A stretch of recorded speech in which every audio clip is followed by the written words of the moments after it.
Bleach Rebirth of Souls is looking to be a very mechanically dense game. In fact, it's so mechanically dense that they made a game mechanics video, and that didn't even cover everything. In my previous video, I talked about the game mechanics of Bleach Rebirth of Souls. However, in this video, I'm going to go a bit more in depth on some of those points. And I'll even throw in some of the recent information we've been getting. So without further ado, let's get into it. Bleach Rebirth of Souls, contrary to popular belief, is not an arena fighter. It is a 3D fighter. Meaning that unlike an arena fighter, you are constantly facing down your opponent, and unlike a 2D fighter, you actually have access to the Z-axis.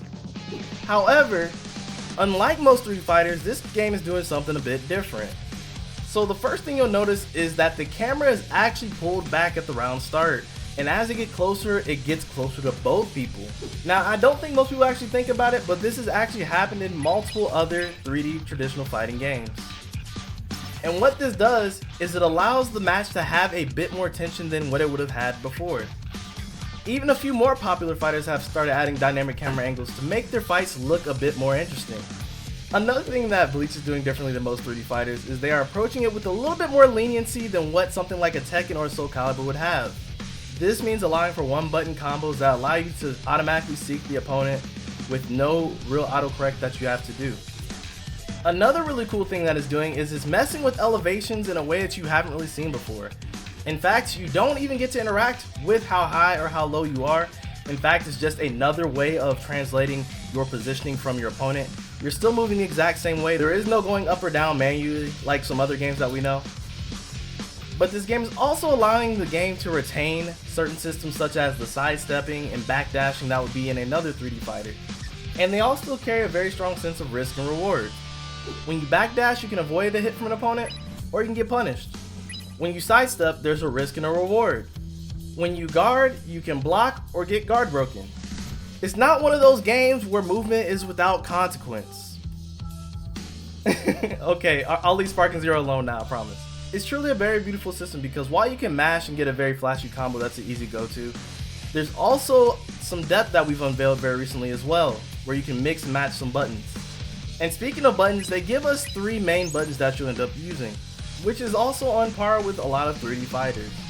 However, outside these main attack buttons, there are also other buttons that do various other functions, such as a little step dash like we talked about before, a breaker button which does a really crazy visual animation before you get hit and break your guard. There's also a button specifically for taking stocks which is called the key cone move button. And there's also a bit more to understand from this, but we'll get into that in a minute. There's also a button that you'll hold to use your special moves called spiritual pressure moves. However, there's even more things that you can do.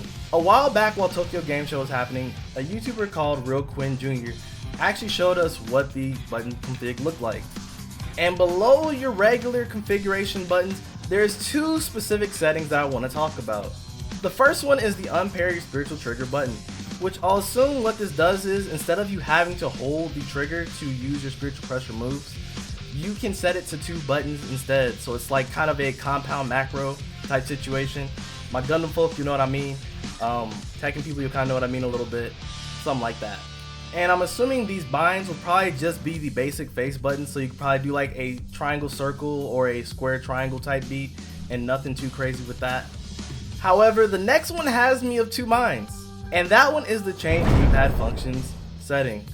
So essentially what you're doing based off of what people told me that went to the events is you're moving forward with the left analog stick holding up, and you're moving back holding back with the left analog stick as well, and to sidestep you're hitting left or right on the left analog stick.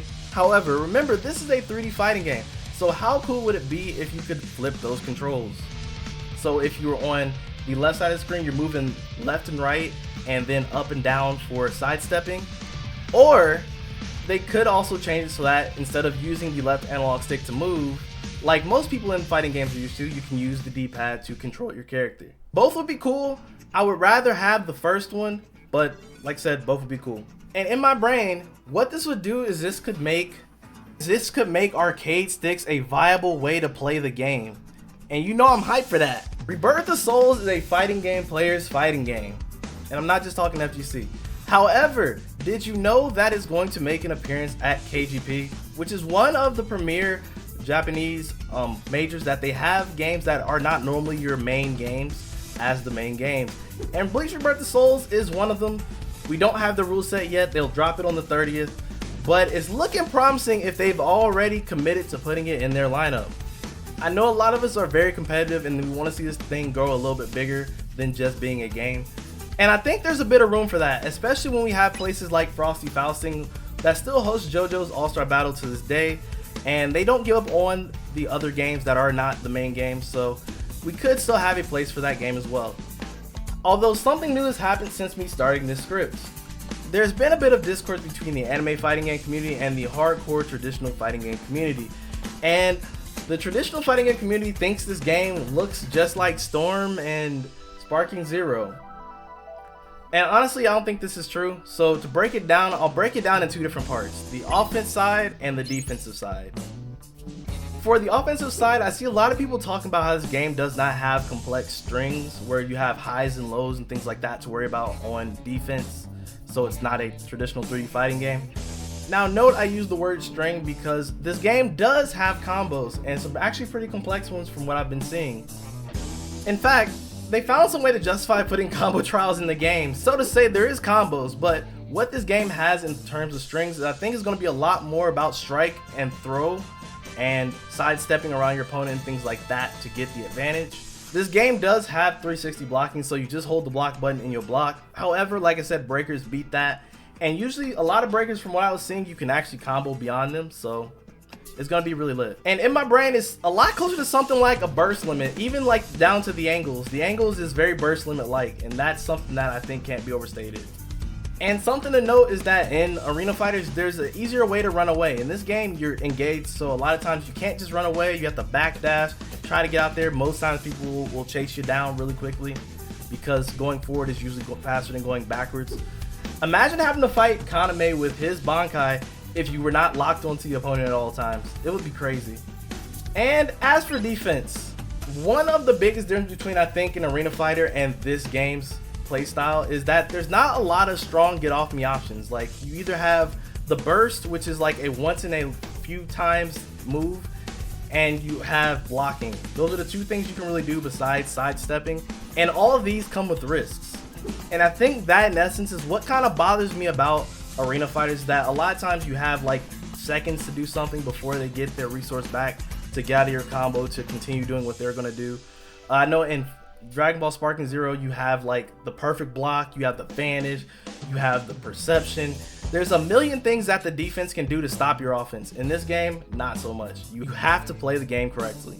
Overall, I think Bleach Rebirth of Souls strikes an amazing balance between the offensive and defensive control for matches. But what about some of those more overpowered characters? Well, this is where the game gets fun. Let's talk about the Konpaku system.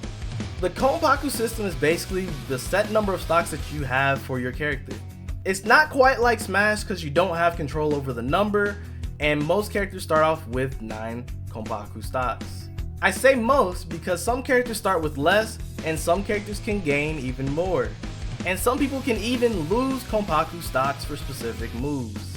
And what this does is it adds a complexity I have never seen in a fighting game before. You have this ebb and flow of you thinking about how many stocks your opponent has versus how many stocks you have, and trying to keep your opponent out of their win state because some characters get more when they lose, and it's kind of crazy.